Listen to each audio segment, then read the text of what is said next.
Hello, I welcome you all in this course on power plant engineering. Today in this lecture 8, we will discuss coal handling. Topics to be covered. By the end of this lecture, you will be able to learn operations and devices used in coal handling plant, out-plant handling of coal, unloading coal at in-plant handling of coal. Operations and devices used in coal handling plant. See the chart here. Coal delivery. Coal delivery from where? From mines to the power station.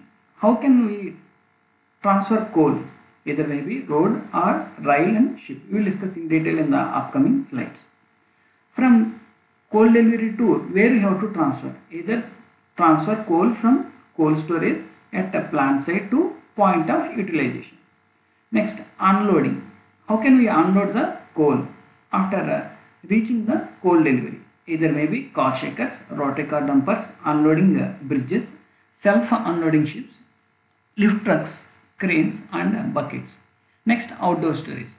So, after unloading, either we can move the coal to the storage plant. How can we move to the outdoor storage? By using bulldozers, scrappers, tramways, cranes and conveyors.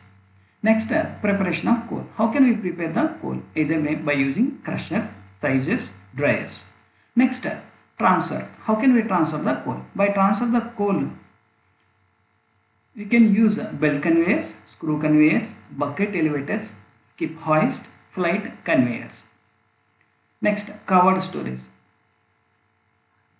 We will discuss in detail about storage, live storage, dead storage, covered storage. We will discuss in detail in the upcoming lectures. But how can we store? Either you can use bins, bunkers, indicators, gates and valves. Next, in-plant handling.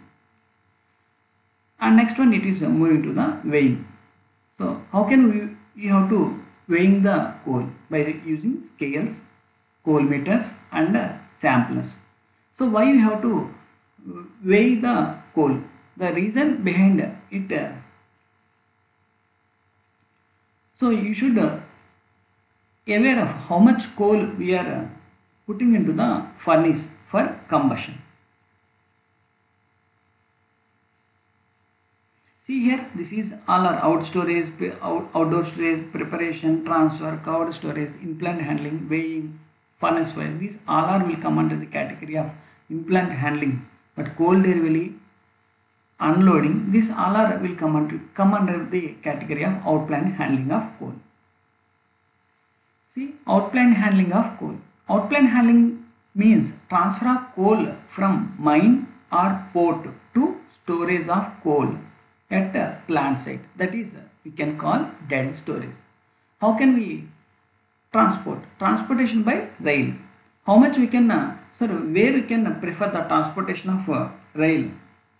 Power stations which are located interior, then we can go for the transportation by rail. How much we can transfer? 4,000 to 13,000 tons per trip. That you can see here the picture. Next, transportation by ropeways. Power stations is less than 10 kilometers distance. Generally, we can prefer transportation of coal by ropeways. What are the advantages? Coal continuously transported.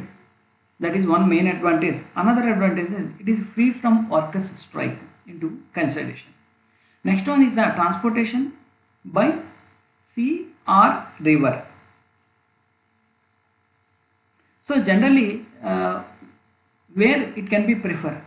How can we transport the coal by sea or river? Either maybe ships or barges you can use. Generally, where reliable potential of sea transport along the country's coastal line into consideration.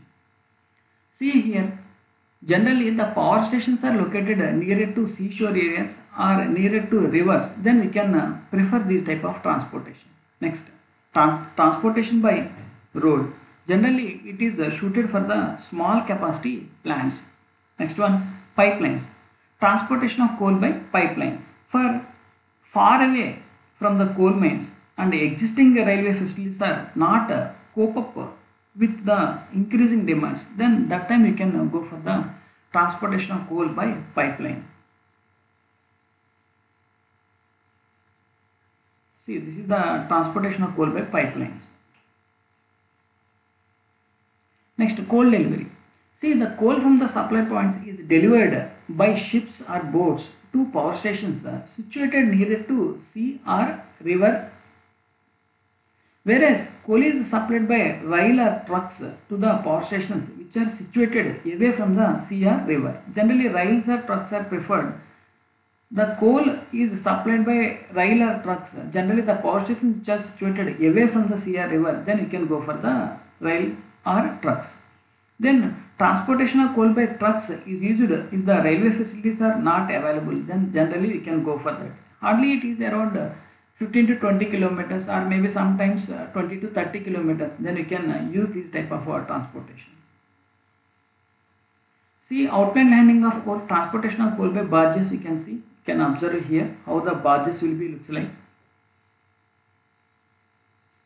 So here the transportation of coal by barges, or otherwise if it is sea, then we can use the ships like this. See here the ship loader at Alabama port. This Alabama port is located US, United States, USA, United States of America, where how the coal will be transported. See here how it will be, the coal will be loaded into barges or ships. Next, unloading. How can we unload the coal? The type of equipment to be used for unloading depends on how coal is received at the power station. That is purely depending upon how the coal will be received at the power station. The coal is delivered by trucks. There is no need of unloading because devices at the trucks may dump the coal to the outdoor storage.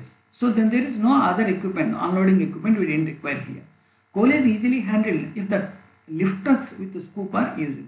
So it can be handled very easily by using lift trucks. Next, in case of coal is brought by railway wagons, ships or boats, the unloading may be done by car shakers, rotary car dumpers, cranes, grub buckets and coal accelerators. We will discuss in detail about the upcoming slides.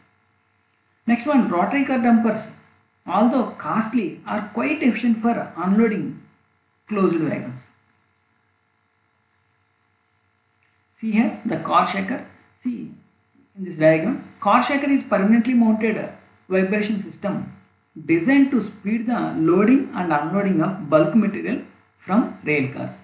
See the rotary car dumpers.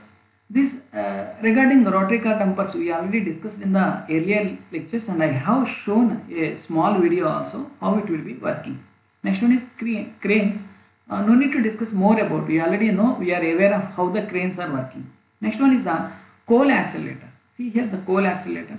The coal accelerator more than breaker, more than crusher. The accelerator can provide a high quality sized raw coal product while piling up, saving on operating cost and revenue enhancements.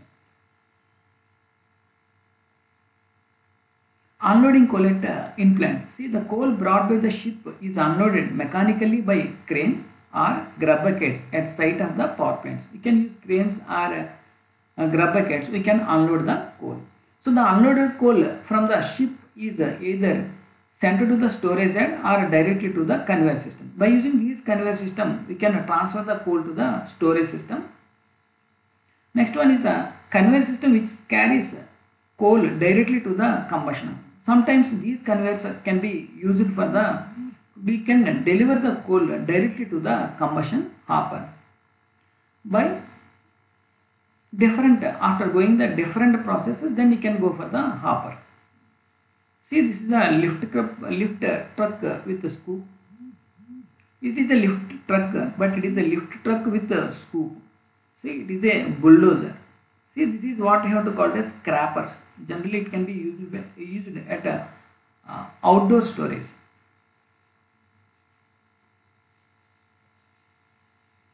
Now, preparation. How can we prepare the coal? When the coal delivered is in the form of big lumps, not in proper size, so then the preparation of coal can be achieved by crushers, breakers, sizers, dryers and magnetic separators. Now we will discuss about in detail about the preparation. So this transfer we will discuss in the next lecture. See, this is the coal preparation plant. See, it is an uncrushed coal that will be feeding to the coal crusher. What is the function of coal crusher? To prepare the coal of required size before it is feeding to the combustion chamber. Next one, sizes. Here I am not showing the sizes. Directly it is going to the vibrating surface, but in between there will be sizes will be there, which removes the unsized coal and fed back to the crusher. So if there is an unsized coal will be there, that we can be fed back to the coal crusher. Again it will be crushed. Proper size only we will receive.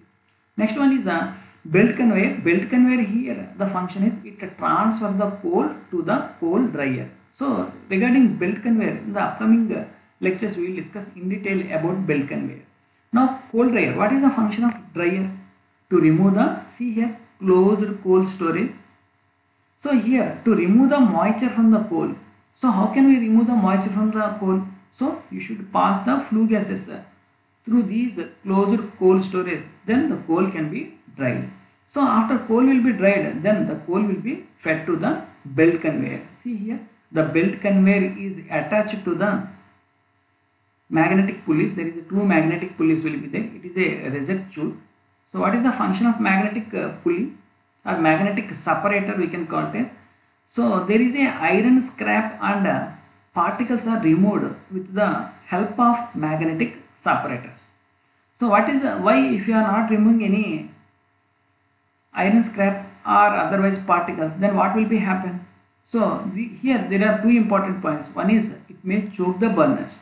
Next one is may increase the wear of the handling equipment. That is the second important point here. So see here, the iron particles are cling to the belt.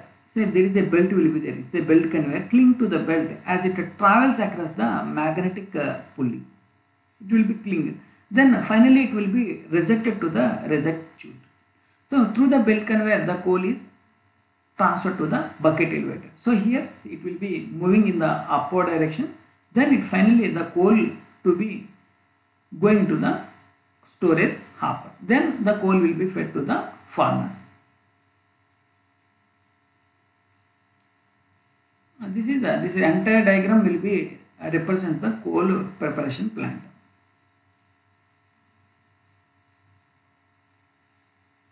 That's all for today. Thank you very much.